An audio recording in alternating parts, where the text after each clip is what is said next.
Irmão Gessé, ele, com sua maestria, né, ele consegue pegar vídeos e reduzi-los, trazendo a essência, né?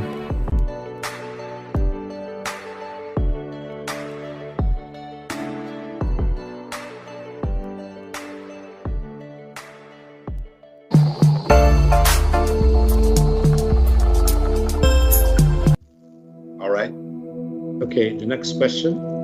A próxima pergunta, então. Nos diga qual foi a sua reação e a reação da sua família e dos seus amigos quando você descobriu que a mensagem que você seguia não tinha apoio bíblico em vários de seus ensinamentos. A minha reação, como eu sempre tenho compartilhado contigo, foi uma grande luta. Eu nasci no movimento da mensagem. Eu não sabia de mais nada fora do movimento da mensagem, além dos livros que eu lia. Pela graça de Deus, eu sempre fui um leitor, a minha vida toda. Então eu li muitos livros, eu gastei milhares de dólares comprando livros de ministros fora da mensagem. O que eu quero dizer é que a minha realidade, ao sair, foi pior do que morrer, porque todo o tecido da minha fé, toda a substância da minha fé estava ali. Eu me lembro de um dos meus filhos, quando nós começamos a descobrir as discrepâncias. E nós estávamos convencidos de que essas coisas não eram verdadeiras. Uma das minhas filhas nem sequer não conseguiu sair da cama por 3 dias. Ela ficou devastada. Alguns membros da família tiveram esse sentimento de amargura, de ressentimento. E eu tentei fazer com que eles tivessem esse sentimento de perdão, o máximo possível. Eu fiz o melhor. Eu provavelmente falei com 200 pregadores da mensagem e foi de um a um, individualmente. Mas quando eu convocava a reunião de ministros para discutir o assunto, nenhum respondia. Foi muito emotivo, machucou muito, mas nós continuamos seguindo o Senhor. E eu fiz uma série, o Tribunal do Júri. E essa série está na internet e foi em resposta a isso. E nós abordamos muitas das coisas que estamos conversando hoje. Tenho certeza que o irmão Milton poderia ajudar vocês com relação a isso, a ver isso. Por que demorou tanto tempo? Ou melhor, por que demora tanto tempo para um crente da mensagem enxergar as inconsistências? Quando os erros de hoje se tornam grotescos e parece que estão bem na nossa cara. Existem vários motivos para isso, irmão Milton. Uma das coisas é o medo. Eles foram ensinados de que se você falar contra a mensagem, você vai blasfemar contra o Espírito Santo. Então, é um fardo sobre as pessoas, esse medo. E também eles decidem a viver no engano, né? Se negar, porque se eles aceitarem, eles vão ter que sair do movimento da mensagem. Isso significa que eles vão perder a família, vão perder amigos, vão perder a associação. Então, isso é um desafio muito grande. E para os ministros significa o dinheiro, a reputação, todos esses anos que eles passaram construindo o seu legado. Tem muitos ministros aqui que deixariam o movimento, mas tem medo do que seria o resultado que viria. Cada um tem uma história diferente, mas para mim essa é uma visão geral do que eu acredito, porque as pessoas ficam hoje longe da mensagem e conhecendo a extensão do plágio e das profecias que foram profetizadas depois do fato ocorrido e que ainda estão erradas. Podemos considerar o reverendo William Branham um cristão honesto e um profeta? Essa é uma boa pergunta para mim, e eu digo isso com amor, mas eu estou sendo honesto. William Branham perdeu toda a credibilidade. Na luz de tudo agora que nós conhecemos, eu creio que é impossível de chamá-lo de um profeta verdadeiro. Eu não nego que houve dons na vida dele, mas ele tinha problemas sérios. E eu estou dizendo isso com muito cuidado. O William Branham tentou enganar as pessoas com a intenção de fazê-lo, ou ele tinha algum problema mental. Ele nos disse claramente na fita, nas asas de uma pomba branca: eu tenho sido neurótico a minha vida inteira. E, segundo o relato, ou os relatos daqueles que eram os amigos dele no seu ministério,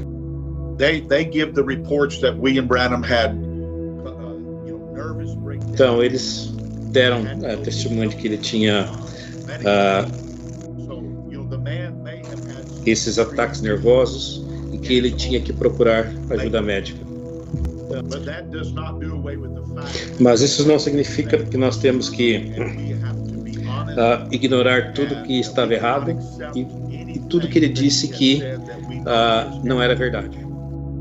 Ele está nas mãos do justo Deus, e nós temos que seguir adiante e deixar o juízo de Deus.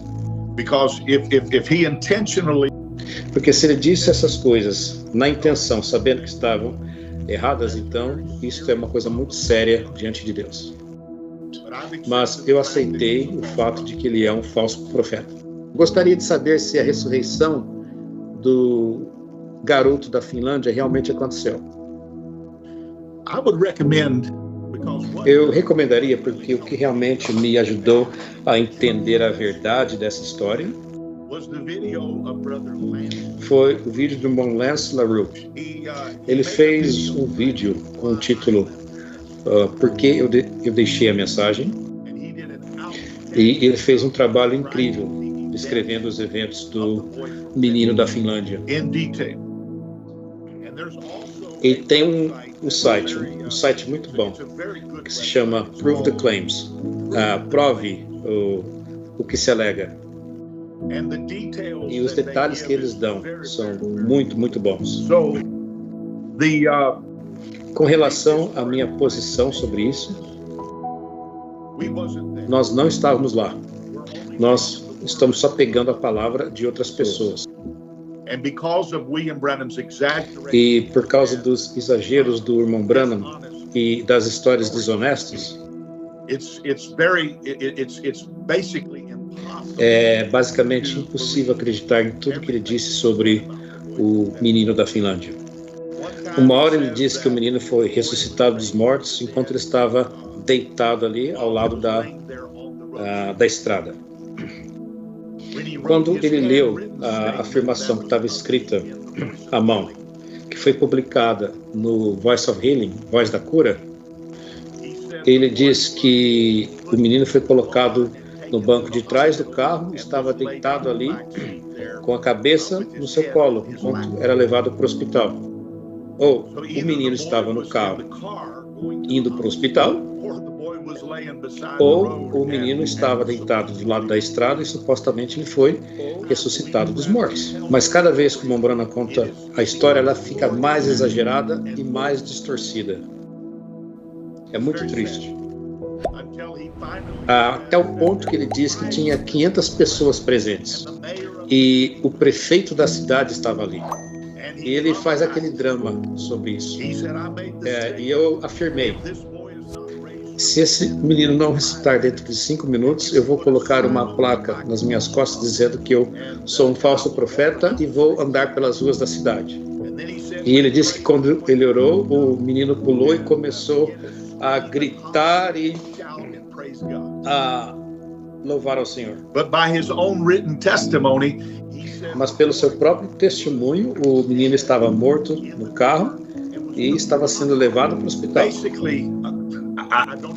Basicamente, e eu nem gosto de usar essas palavras, mas eu às vezes penso que a minha inteligência foi insultado, foi um insulto para a minha inteligência.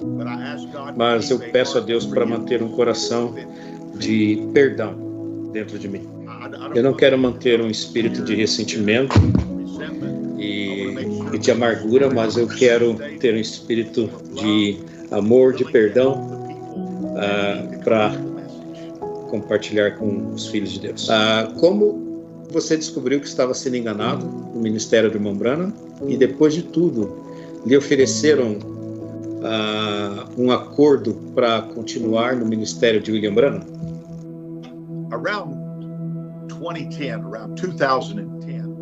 Por volta de 2010, eu estava viajando com o irmão George Smith.